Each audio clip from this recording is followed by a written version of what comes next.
Hello everyone, welcome to techie stocks. ఈరోజు video వచ్చేసి techie stocks weekly. ఇప్పటి వరకు ఉన్న లేటెస్ట్ అప్డేట్స్ చూద్దాము. Employee earning 12 lakhs per annum can pay zero tax in 2025. మనకి రీసెంట్గా వచ్చిన ఫైనాన్షియల్ బడ్జెట్లో గవర్నమెంట్ వచ్చేసి ఎవరైతే 12 lakhs per annum ఎవరైతే ఎవరైతే పే చేస్తున్నారో వాళ్ళు ట్యాక్స్ 0% ట్యాక్స్ అనేది ఎలిజిబుల్. సో కొత్త చట్టం వస్తుంది. ఇది బిగ్ బెనిఫిట్ అనుకోవచ్చు ఐటీ వాళ్ళకి, ఎందుకంటే 10 lakhs వరకు చేస్తారు అనుకున్నారు, but 12 lakhs per annum. So it's a big benefit to the IT. So good news to the IT people. Second one, DeepSeek is a super hit.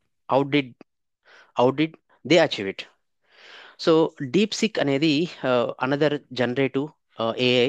So how the ChatGPT మనకి ఎలా అయితే work అవుతుందో, అంటే AI based search engine. వీళ్ళు వచ్చినమ్మటనే within very less span of టైంలో super hit అయ్యారు. ఎలా అచీవ్ అయ్యారు? సో యాక్చువల్గా ఓపెన్ ఏఐ అనే సంస్థ ద్వారా మనకి చాట్ జీపీటీ అనేది వచ్చింది. సో ఈ చాట్ జీపీటీ వర్క్ కావాలి అంటే చిప్స్ అనేది చాలా అవసరం. సో ఈ చిప్స్ అనేది యూజ్డ్ ఫర్ ఎల్ఎల్ఎంస్. మనకి లార్జ్ లాంగ్వేజ్ మోడల్స్కి ఈ మోడల్స్ రన్ అవ్వాలంటే, అంటే back and ChatGPT work కావాలంటే ఎల్ఎల్ఎం మోడల్స్ కావాలి. ఈ ఎల్ఎల్ఎం మోడల్స్కి బ్యాక్ బోన్ వచ్చేసి చిప్స్ అన్నమాట. ఈ చిప్స్ ఎన్విడియా అనే ఒక సంస్థ యుఎస్లో వాళ్ళు మ్యానుఫ్యాక్చర్ చేస్తూ ఉండేది. They are the semiconductors and GPU manufacture company. అంటే ఇప్పుడు దాకా ఏంటంటే అమెరికన్ బేస్డ్ కంపెనీస్ మాత్రమే ఈ ఏఐ చిప్స్, లేకపోతే ఈ సెమీ కండక్టర్స్ కానీ జీపీయూ ఏదైతే ఉన్నాయో, సో ఈ చిప్స్ అనేది అమెరికన్ కంపెనీస్ డామినేట్ చేస్తున్నాయి. బట్ రీసెంట్గా డీప్ సిక్ అనే generative AI, okay, so it is came in from the China company ద్వారా వచ్చింది. బట్ ఏంటంటే ఇనిషియల్గా అమెరికా అనేది they are not selling that these chips to the China. But there is a H800 అనే chips అనేది they are not restricted. They are allowed to sell the China. So వీళ్ళు ఏం చేశారంటే చైనా వాళ్ళు ఆ H800 అనే chips ద్వారా they created the DeepSeek generative AI. It is very similar to the ChatGPT, but response అనేది DeepSeek లో మనకి రెస్పాన్స్ అనేది వెరీ క్విక్ గా వస్తుంది. Another big thing about DeepSeek నుంచి ఏంటంటే డీప్ సిక్ R1 వర్షన్ లో ఎవరైతే వాళ్ళు ఈ వర్షన్ లో వాళ్ళు ఆ, వీళ్ళు ఈ వర్షన్ ద్వారా మనకు వచ్చారు రీసెంట్ గా. ఇక్కడ ఆ, కొద్దిగా షాక్ అయింది ఏంటంటే, సో ఈ జనరేటివ్ ఏ అనేది ట్రైన్ చేయాలి అంటే మామూలుగా మనకి ఓపెన్ ఏఐ సంస్థ చాట్ జీపీటీని ట్రైన్ చేయాలి అంటే వాళ్ళు $100 బిలియన్స్ ఇన్వెస్ట్ చేశారు. బట్ ఈ చైనా కంపెనీ ఏదైతే ఉందో డీప్ సీక్ ఏఐ అనేది డీప్ సీక్ ట్రైన్ చేయడానికి వాళ్ళు ఓన్లీ $6 million మాత్రమే ఉపయోగించారు. Single digits 6 million. Whereas OpenAI అనేది $100 million వెచ్చించారనమాట. So that is one of the things. But మనం అనుకోవచ్చు అంటే డీప్ సిక్ అనేది సూపర్ హిట్ అనుకోవచ్చు, ఎందుకంటే వాళ్ళు తక్కువ బడ్జెట్ తోటి ఒక జనరేటివ్ ఏఐ అనేది that it is very super fast ఉంది ప్రజెంట్ మార్కెట్లో. So but there are some allegations going on, అంటే కొద్ది కాపీ చేశారనేది, ఈ ఎల్ఎల్ఎం మాడ్యూల్స్ అనేది వాళ్ళు కాపీ చేశారనేది జరుగుతూ ఉంది. But keep it that side. But DeepSeek is a super hit. Next news, must have goals for software engineer in 2025. So ఒక సాఫ్ట్వేర్ ఇంజనీర్ 2025లో they want to lead in the market ఉండాలి అంటే వాళ్ళు కొన్ని goals అనేది set చేసుకోవాలి. First వచ్చేసి up skilling కావాలి. అంటే వాళ్ళు ఏదైతే అంటే ఏ టెక్నాలజీలో ఉన్నా కూడా అప్ స్కిల్ కావాలి. ఏఐ టూల్స్ అనేది నేర్చుకోవాలి. అంటే మనం ఏఐ టూల్స్ నేర్చుకోవడం అంటే ఎలా వాడాలి. There are so many AI అంటే కోడింగ్ రివ్యూస్ కానీ, కోడ్ క్వాలిటీ చెక్ చేయడానికి కానీ, కోడ్ జనరేట్ కానీ, there are so many AI tools ఉన్నాయి. సో ఇవి కంపల్సరీ నేర్చుకోవాలి. అంటే దే వాంట్ టు సస్టైన్ కన్నా కూడా దే వాంట్ టు గ్రో. అంటే వాళ్ళు కెరియర్లో సాఫ్ట్వేర్ ఇంజనీర్ కెరియర్లో గ్రో కావాలి అంటే సో ఈ ఏఐ టూల్స్ నేర్చుకోవాలి. So more than that good communications ఉండాలి. క్లౌడ్ కంప్యూటింగ్ కూడా చాలా అవసరం, ఎందుకంటే ప్రతి ఒక్క సాఫ్ట్వేర్ ఇంజనీర్కి ప్రజెంట్ ఉన్న మార్కెట్లో ఎవ్రీథింగ్ అంటే క్లౌడ్లో అనేది ఎక్కువ డిప్లాయ్మెంట్ జరుగుతున్నాయి. సో క్లౌడ్ తెలుసుకోవాలి.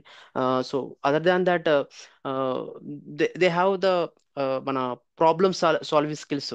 అంటే ఒక ఇష్యూ వచ్చినప్పుడు ప్రాబ్లమ్స్ సాల్వింగ్ స్కిల్స్ ఉండటం వల్ల వాళ్ళు టాస్క్ అనేది ఈజీ ఎగ్జిక్యూషన్ అనేది చేయడం జరిగింది.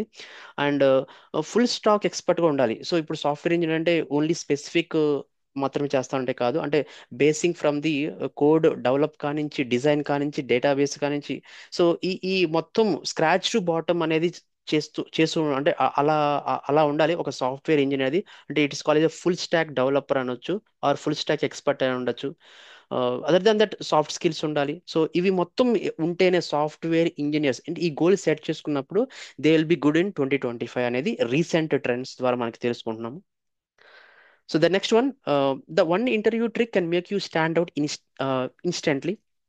సో ఇది ఏంటంటే, మనము ఇన్ జనరల్గా ఒక ఇంటర్వ్యూకి వెళ్ళినప్పుడు వాట్ ఈజ్ యువర్ స్ట్రెంగ్త్ అంటే ఐఎమ్ స్మార్ట్, లేకపోతే ఐఎమ్ వర్క్ హార్డ్ అని, అయితే I get things done immediately అని చెప్తాము. But so as per the tech is mentor నుంచి లేటెస్ట్ అప్డేట్ ఏంటంటే, anything give the real time example. మనము ఏదన్నా ఒకటి వాట్ ఈజ్ యువర్ స్ట్రెంగ్త్ అన్నప్పుడు I'm a great problem solver అంటే అలా అన్నప్పుడు ఏంటంటే మనం ఒక రియల్ టైమ్ ఎగ్జాంపుల్ ఏదైనా ఒక సినారియో మీద మీరు వర్క్ చేశారు, అది మీరు ఫిక్స్ చేశారు, అలాంటి real time example based answers ఇచ్చినప్పుడు ద ఇంటర్ ఎవరైతే ఇంటర్వ్యూ చేస్తారో దే థింక్ పాజిటివ్లీ.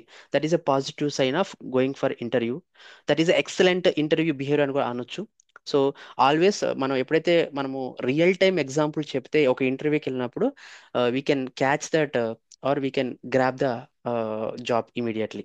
అది ఒకటి గుర్తుపెట్టుకోండి. Next update, hiring trends every fresher should watch out for in 2025. ఒక ఫ్రెషర్ ఒక ఫ్రెషర్స్ కి లేటెస్ట్ ట్రెండ్స్ ఏమి ఫాలో కావాలి అంటే, they want to succeed in 2025 ఇయర్లో సక్సెస్ కావాలి అంటే, first one again AI tools నేర్చుకోవాలి. కంటిన్యూస్లీ అప్ స్కిల్ కావాలి, అంటే వాళ్ళు సీక్ నేర్చుకున్నా, లేదా జావా నేర్చుకున్నా, పైథాన్ నేర్చుకున్నా కూడా క్లౌడ్ కంప్యూటర్ అనేది must and should. Cloud computing నేర్చుకోవాలి. Plus basics about the database, అంటే మన సీక్వల్స్ బేసిక్స్ నేర్చుకోవాలి, క్రెడ్ ఆపరేషన్స్ ఎలా చేస్తారని. సో మోరాన్ ప్రొడక్టివిటీ అంటే వాళ్ళకి హ్యాండ్స్ ఆన్ ఎక్స్పీరియన్స్ కూడా ఉండాలి. అంటే నేర్చుకున్నది ఒక ఎత్తు అయితే మనకి హ్యాండ్స్ ఆన్ ఎక్స్పీరియన్స్ ఉంటేనే ఒక ప్రాబ్లమ్ సాల్వింగ్ అనేది చేయడానికి దోహదపడుతుంది. సో మీరు ఏదైతే నేర్చుకున్నారో ఫ్రెషర్స్, సో మీకు ఏంటంటే కొద్దిగా హ్యాండ్స్ ఆన్ ఎక్స్పీరియన్స్ కూడా ఆ టెక్నాలజీ మీద ల్యాబ్స్ చేస్తూ ఉండండి. So that's how you can improve your technical skills అని చెప్పాలి. సో ఎప్పుడైతే మీరు ఈ ఈ టెక్నాలజీ అంటే ఈ అప్ స్కిల్ కానీ, లేకపోతే ఆ, అంటే డెవలపింగ్ సాఫ్ట్ స్కిల్స్ కానీ నేర్చుకున్నప్పుడు, so you will be succeed instantly. Okay, so అది గుర్తుపెట్టుకోండి. So last but not least, there is a new job openings in cab Gemini for freshers. Link ఇస్తాను డౌన్, సో అప్లై చేసుకోండి. So వాళ్ళు 0 to 3 years అంటున్నారు. So అంటే ఇవి basics, అంటే మీకు cloud computing plus basics of SQL plus Python తెలుసుంటే that is more than enough to apply this job. Capgemini link డిస్క్రిప్షన్లో ఇస్తాను, చూడండి. So these are the top tech trends ఉన్నాయి ఇప్పటి వరకు ఉన్న టెక్నాలజీ ఆర్ టెక్కీస్ అప్డేట్స్ అని చెప్పొచ్చు. So if you like this content, like, share, subscribe, press the bell icon. మీకు ఇలాంటి అప్డేట్స్ మీకు నోటిఫికేషన్ ద్వారా వస్తాయి. Thanks for watching. నమస్తే.